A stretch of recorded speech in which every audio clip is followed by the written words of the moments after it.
including the administration of the Electoral Commission, the health authorities, in particular matters related to the trajectory of the pandemic, as well as the disaster management authorities from the Department of Cooperative Governance and Traditional Affairs. And we as the Commission would also like to take this opportunity that the Commission is extremely grateful to Justice Moseneke for agreeing to lead this process under these extremely tight timelines. Along with his extensive experience on the Constitutional Court as the Deputy Chief Justice, Justice Moseneke is also a former Deputy Chairperson of the Independent Electoral Commission, which conducted our first democratic elections in 1994. So his knowledge as the midwife of this of our democracy and this institution gives him a valuable insight and experience in the intricacies of conducting elections. And the Commission will provide all the necessary support to Justice Moseneke to be able to carry out this work. In conclusion, the Commission wishes to state that it is acutely aware of the weight of its responsibility to find the correct balance between protecting our constitutional democracy and protecting the lives. Under the current unprecedented circumstances, we should not shy away from using every facility at our disposal to make sure we meet these obligations. And having a person of the caliber, reputation, experience, and integrity of Justice Moseneke to provide an independent review and analysis can only serve to enhance the decision-making of the Commission.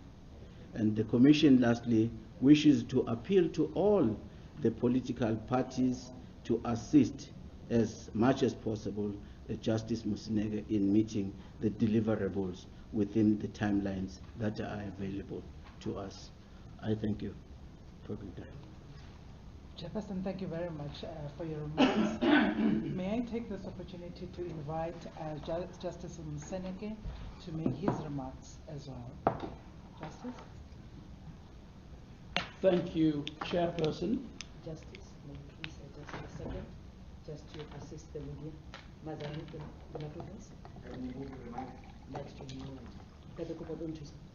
Thank you.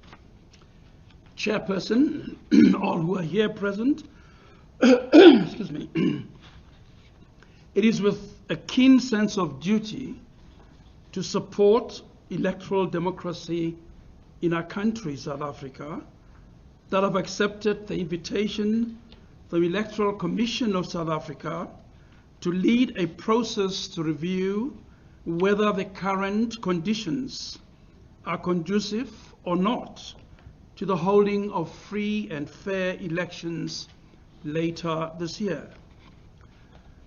Perhaps we should remind ourselves that our Constitution provides clear guidance on a number of elements relating to electoral democracy.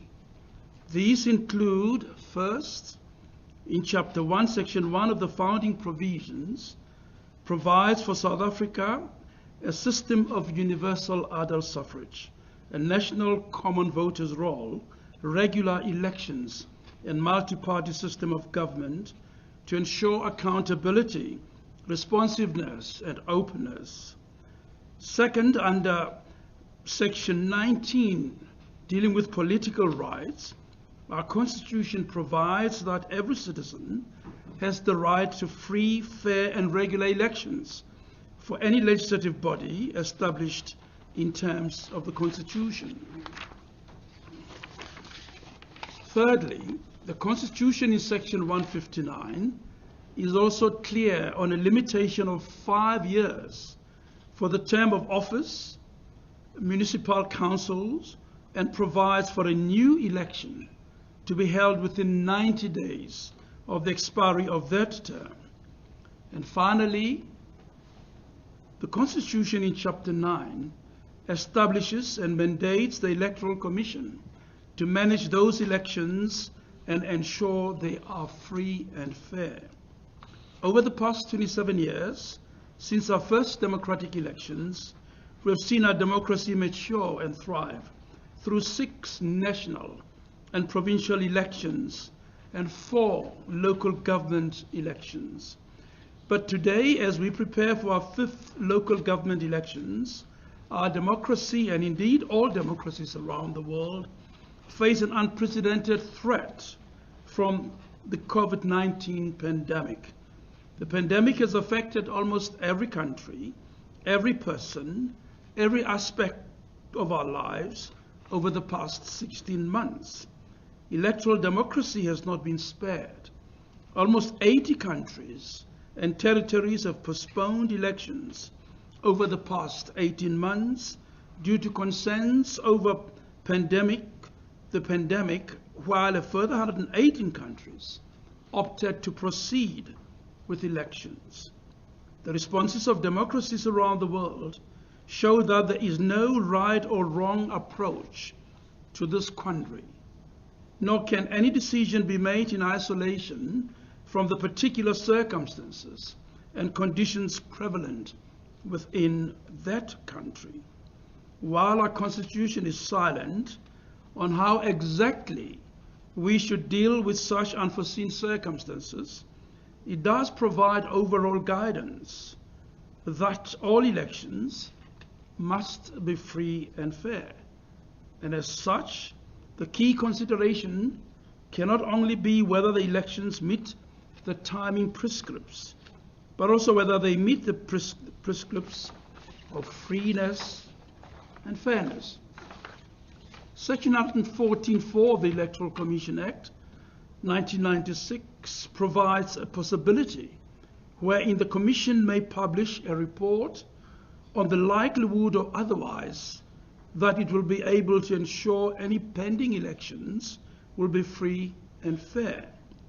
When I was called upon by the Electoral Commission to take up this extraordinary assignment, I could not ignore the importance of this undertaking within the context of our ongoing journey to entrench and strengthen democracy in our country. This is the first time in the history of our nascent democracy that we have faced such extraordinary circumstances. How we respond to these as a country will have far-reaching consequences for our democracy and for our people. As one of the drafters of our interim constitution and as one of the founder members of the Independent Electoral Commission in 1994, I'm honored to accept this project of national significance. I'm cognizant of the very short time frames available due to the pressures exerted by the time frame provided by the Constitution and electoral laws to conduct the local government elections. For this reason, we must conduct a rapid but robust process to consider and assess all factors which may affect or influence the freeness and fairness of the upcoming elections. To this end, it is my intention by the 24th of May to establish an office to facilitate this process. This office will reach out to key stakeholders within the electoral sphere to urgently submit reports on their views regarding the various factors, and these include political parties, health authorities and experts, disaster management authorities, other electoral stakeholders. Details regarding the program of work and contact information for this office will be published early next week. I would like to thank the Commission for its faith in me to provide a report to assist it and other key decision makers in the electoral process to make decisions which were well informed, well considered, as they navigate these uncertain and challenging times. Again, thank you, Chairperson and the Commission, and thank you all. Thank you very much, Justice Moseneke. At this point in time, I'm going to open the floor to our journalists that are joining us, both in the room and virtually, to ask any questions that you may wish to ask. When you do, please tell us your name and the media house from which you are from. Yes, please, thank you. Hi, my name is Mbali. I'm from Newsroom Africa. I just want to find out, when you were planning to have these elections in October, what prompted you to now come to this decision to actually have a review process of the elections? I know that a number of political parties, like I said the last time, that really they were completely divided as to whether the elections should be postponed or not. What prompted you to come to this decision to have this review process? Thank you very much, Mbali. Is there any other hand? No, I'm good. Not at the moment. May I hand over to you, Chairperson?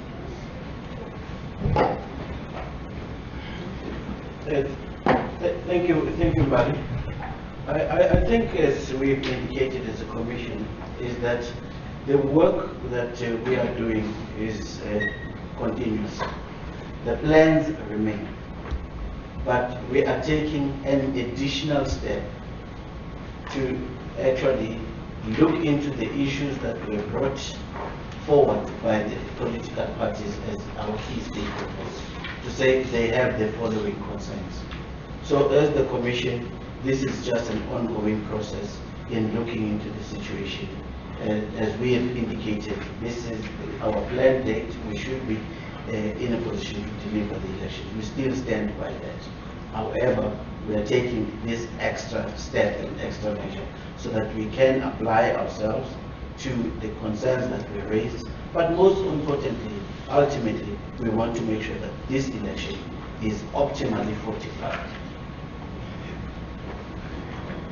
Thank you, Chair. I do not see any other hand. Yes, please, ma'am. So Mr. Mashiki, with what you just said, sorry, my name is Natasha Free from SMBC. With what you just said that the Commission is still in a position to deliver elections. I spoke to Natasha Buri on Monday, and he had said, and this is on record from the Commission side, if the COVID numbers actually come to a point where they're actually uncontrollable, then the IEC's hand will be forced to somewhat postpone the elections. Do your statement still stand as what Mr. Shiburi had actually said? Precisely. In fact, that's what this exercise is doing, is that the situation remains under examination by not only us as the Electoral Commission, but the authorities that are specialists on the subject matter, the Department of Health and the department responsible for disaster management. So we are working alongside that. Anytime a situation, if it came to a point that it cannot be held, that can still be taken forward. This is synonymous to a soccer game. Whether the game can proceed because the rain, there's a rain or not. There's a certain threshold that will come based on expert knowledge. But as matters stand, we as the Commission, we say the game goes on. In theater, we say the show goes on. Until we've reached that particular point where experts are coming, clearly are indicating to us objectively that the circumstances are not conducive. Therefore, we ask for the expertise of Justice Moseneke precisely for that particular reason, so that we leave no stone unturned as the Commission in making sure that we have applied ourselves optimally, and on the other side also we have not acted recklessly, because this is a balancing of very critical considerations. The Constitution is an important document that the country has to adhere to, and we are the creatures of the Constitution as the electoral management body, and that's what we're supposed to discharge our responsibility as far as adhering to the Constitution. But we cannot be oblivious to any issue and circumstances that may indicate otherwise. And we still have time between now and the date of proclamation that we can make a call. And even on the eve of the election, if the situation turned around and the circumstances that prevailed before us, we will then be in a position to make a call. But as matters stand, we are saying as the Commission, no, we should be. Technically and otherwise, we are ready as we ought to under our responsibility to deliver this election. Anything else that we can say outside of that, it would be a serious tyranny of duty. Thank you. Mbali, I'm back to you. I just wanted to ask, the last time we were here, you had consulted with political parties just before you made the announcement of the elections being held on the 27th of October. I want to find out now, have you consulted other political parties once more when you're looking into this review process? What have they said in response to this direction in which the IEC is taking? Something else I also want to ask, when you look at the Constitution, you have always said that it's quite clear that we need to hold elections regardless. What is, when you look at the Constitution, is there provision for the country to, of course, have these local government elections much later? What is the likely process that we could follow should we get to that position and we hold those elections and they become postponed? And one would also ask, when you are having this review process, are you avoiding any legal action should political parties say that these elections are not free and fair because we could not hold our rallies, we could not do door-to-door campaigns because of the pandemic? Thank you very much, Mbali. I am going to allow the chairperson. Chairperson, feel free to nominate any other person to assist you. No, I will request Mr. Shifuri to just clarify the steps that relate to in the event the circumstances are otherwise. What then do we need to trigger to postpone the elections? But before he does that, the Commission is indicating that this is part of our consultative activity, that we did engage with political parties, and we also indicated to them that we will be putting forward a process that will take further an opportunity for them to make submissions about the issues that they raise as concerns, so that they can be factored in the review, including the submissions that our administration will be putting also to this process to make sure that everything is reviewed and looked into. And so as such, from where we are sitting, that this is the continuity of the particular process. But allow me to invite Mr. Shibori to quickly indicate the process for us. Mr. Shibori, please.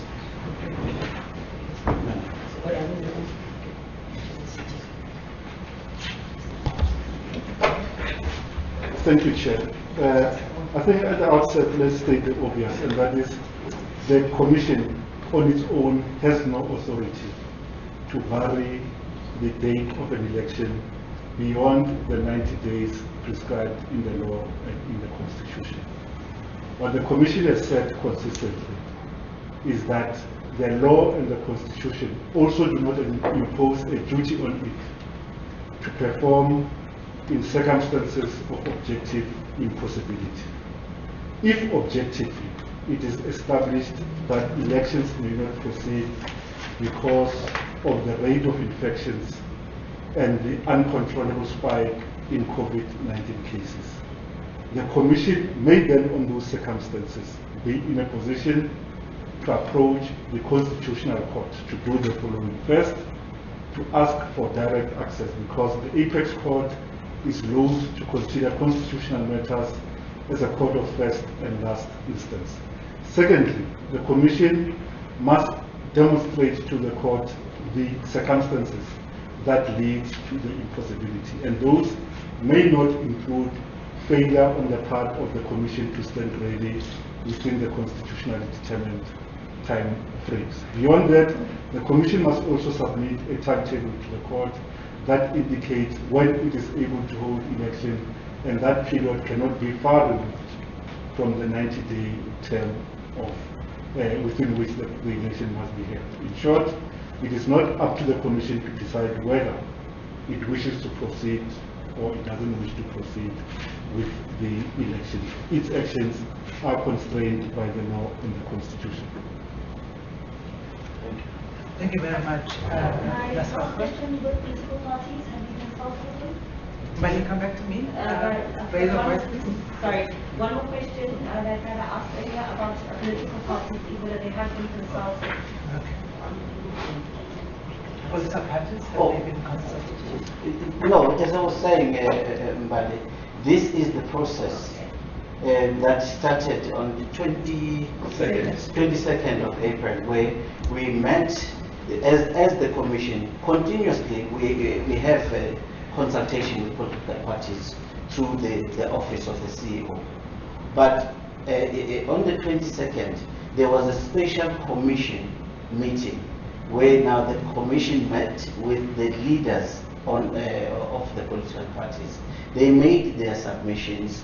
In those discussions, we indicated that we will revert back to them, and we have indicated to them that no, we will be announcing a process now to genuinely take their concerns and put them into the review process that we're talking about. Thank you. Natasha? Just maybe in terms of Mr. Mashikile or just any other of the officials, your feelings as officials. I mean, this is the first time this has happened in the history of the Commission since the dawn of democracy.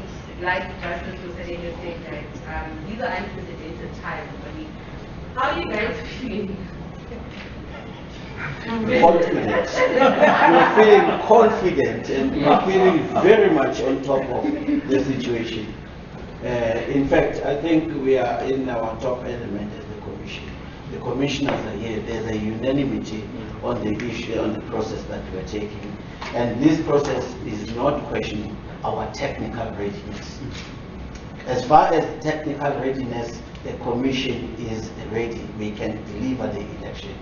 It is this unknown, invisible enemy of that is the pandemic, that no one can actually with certainty say how it's going to behave. And we as a Commission are saying we cannot act in a way or in a manner that it does not take that seriously. And so we are putting this process because of the seriousness of it. And I think we are very much appreciative that Justice Moseneke, in his busy schedule with many other important things that he's doing, not only in our country, also internationally, he could actually accommodate our request to say, your baby needs a little bit of attention. As I said, he is the midwife of our democracy. So we brought the baby to him to say, are you in a position to to look into this particular issue? And we believe that he brings the gravitas to the subject matter that will balance concerns for everybody to be in a position to say, yes, there were concerns, but as a nation and as a country, these are extraordinary times that call upon us to actually forge together on non-partisan basis and as one nation to say, how do we make sure that we don't trip on our national project, which is the endurance of our democracy intact. But at the same time, human lives are involved. Maybe I may take the opportunity to invite any of my colleagues, if they would like to make any comment so that I'm not only speaking for them, they can answer. Commissioner Neva, Commissioner? If you can just give me a moment, Chairperson. I think I have questions from coming from our virtual audience. Yes, we do. Please, Shalene. So Corinne Duplessis from News 24 asked, will the review also include a public consultation process, or does it just include the judge? And the second question is, IEC is short of money. Does this review have any additional cost implications? Okay. Chairperson? Yes, thank you. I think the consultation, as we have indicated, it's still under the auspices of our PLC. However, we've left it open where necessary that the justice can invite key critical stakeholders to make any input for him to consider, including subject matter experts on the issue. We are mindful of that the process cannot be too open-ended, that it may not meet the timelines and the time frames that we are faced with as a commission. So there would be that engagement, and there would be an opportunity for those particular inputs. On the other hand, in terms of the issue of the costs, yes, of course, there will be certain what you call costs associated with this exercise, but we should be able to absorb it within our contingencies in case, even if there was a disaster or any other thing. As an institution, we do create certain buffers and contingencies in that respect. Thank you very much, Chairperson. Does that complete questions online? Yes. If you can just give me a moment, please, Natasha. Do any of the commissioners want to say anything? Yes, fine, thank you. Bali, you are going to take the last question from Yes. I don't know if this was answered, but I had asked a bit earlier on if whether with the IEC taking this route that you're avoiding any legal implications should political parties say that these elections will not be fair. I don't know if this was covered. Yeah. Maybe let me answer it this way. We are fortifying the elections and our democracy. And this leaves the situation that we leave no stone unturned to make sure that what we carry out can withstand the scrutiny administratively, technically, legally, and otherwise. Thank you very much, Chairperson. Thank you very much, Justice Moseneke. Members of the administration that I did not acknowledge when I started, please accept my apologies. We have most of the members of EXCO sitting here with us and other support staff. This job would be absolutely impossible to do without them, and thank you for being here. On that note, may I thank you, members of the media, for taking the time to come here. As you know, we are at that point in the election cycle when we'll be calling upon you much more often than we ever do to come and spread the message to the whole country. Ask those questions that you always ask, that always zero in on the concerns that the public might have. And on that note, I say thank you to you, and we will see you, shall I say, on the other side, maybe tomorrow. Take care. Bye-bye.